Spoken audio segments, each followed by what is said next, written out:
girl working out in the fields with beautiful, long, dark black hair. And she had these crystal blue eyes that captured John right from the get-go. And immediately, it was like love at first sight. John fell in love with her the instant that he saw her.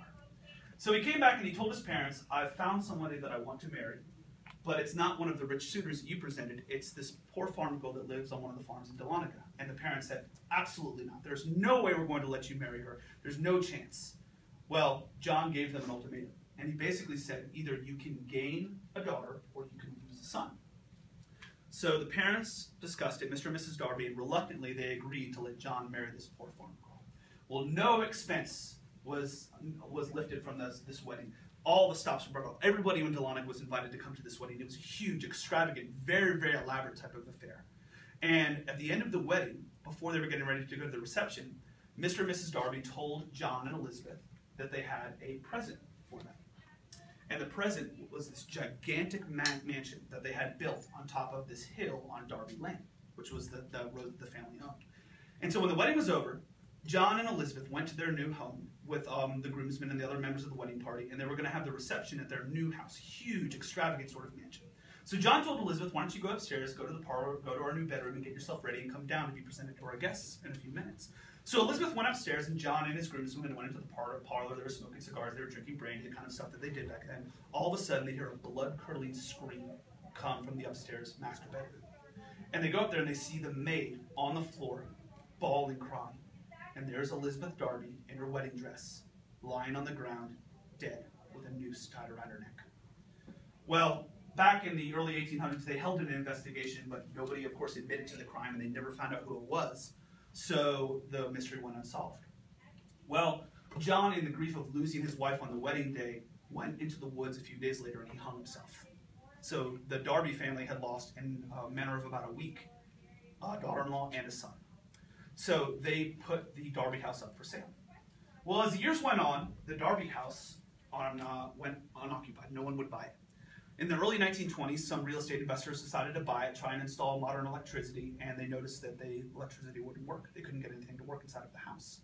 So it got sold and sold again, and the people in Dahlonega started to notice that on full moons, weird stuff would happen at the Darby house. Lights would flash on, they would hear sounds coming there from the middle of the night, and so there was a rumor in the town that the house got haunted, or was haunted, by the ghost of Elizabeth Darby. Fast forward to the 1970s. My uncle at the time, who's involved in the story, was a real estate developer. And he traveled up to North Georgia, up into Dahlonega, and he was at a leasing office looking through properties, and all of a sudden he came to the page that had the Darby house on it. And it was listed really, really cheaply. And so he asked the guy, why is this like massive mansion so cheap? Well, the guy at the real estate office told him the story about Elizabeth Darby getting murdered there. And my uncle, very skeptical at the time, was like, psh, I don't believe in any ghosts, that's not true. And so the guy was like, well, why don't you go check out the house? So my uncle was like, fine. So he got the key from the real estate guy, and he went up to the house in Darby Lane, huge mansion. It was now kind of dilapidated, a little bit, had been marred throughout the year. It was kind of desolate. And he went up to the house, and he got the key, and he went and unlocked it, went inside of the house, and he noticed that the house had been ransacked throughout the years. Druggies had been in there, hippies throughout the years had basically made the house kind of a mess. And other than being in really poor shape, it was really, really a nice house. So my uncle's looking around, he doesn't see anything, he goes, this guy's ridiculous. I'm going to get a steal on this, flip this house, and make a ton of money. So he goes back to the real estate office guy the next day and he says, listen, I want to make an offer on this house. It's a great house. It's a great deal. I can renovate it, turn it into a hotel, and make a bunch of money. And the guy's like, you didn't see anything unusual or out of normal there? My uncle's like, no, there's no such thing as ghosts. That's ridiculous. So the guy says, well, tonight's the start of full moon. Why don't you go back there tonight, spend the night, and if you don't see anything that's out of the normal, come back to me in the morning, make an offer, we'll talk about things. So my uncle was like, fine, I'll do it. So he went back there the next day, he spent the night, and he goes to the house. The sun's starting to set, and he goes to the front door, unlocks it, goes inside, and he starts to get his cot ready to spend the night. Doesn't see anything that's out of the normal and unusual. Well, all of a sudden, he's getting his bed ready, and he starts to hear music coming from somewhere within the house. He's like, what's that sound? Where's it coming from? So he walks across the parlor, he walks into the kitchen, the music's getting softer. He's like, I can't understand where this music's coming from. All of a sudden, he gets to the base of the stairwell. And he realizes that the music is coming from somewhere upstairs. So he starts to climb the stairs.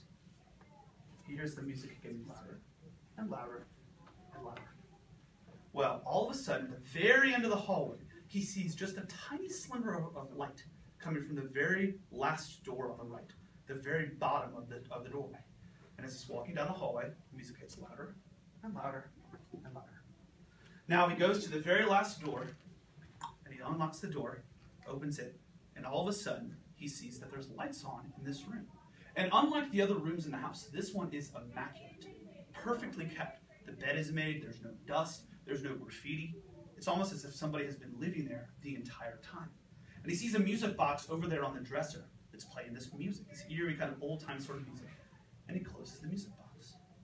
Well, all of a sudden, he looks out the window, and he starts to see this glimmer of light flashing. And the light is getting closer and closer and closer to the window. My uncle realizes within 2 seconds, this light is going to be in the room. So real quickly, he goes in the closet, he peers out real quickly to see what's coming into the room.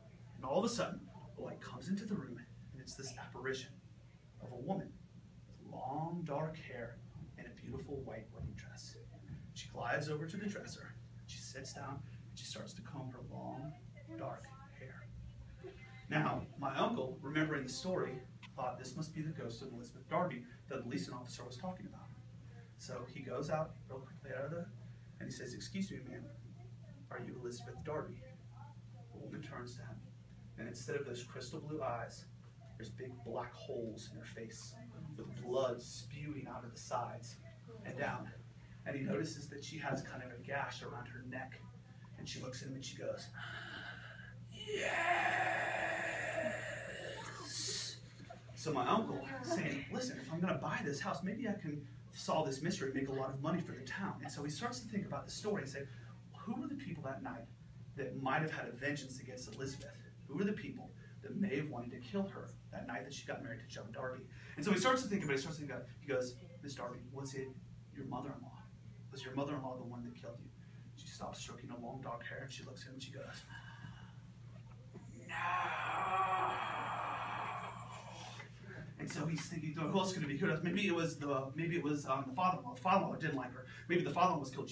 He goes, "Was it your father-in-law? Was your father-in-law the one that killed you?" And she stops stroking her long dark hair, and she looks at him and she goes, "No." And so he's thinking about it. He goes, maybe it was the butler. Maybe it was the butler. Maybe they hired the butler, and the butler was the one that killed Elizabeth Darby. So he goes, "Was it the butler? Was the butler the one that killed you?" And she stops stroking her long dark hair, and she goes, "No!"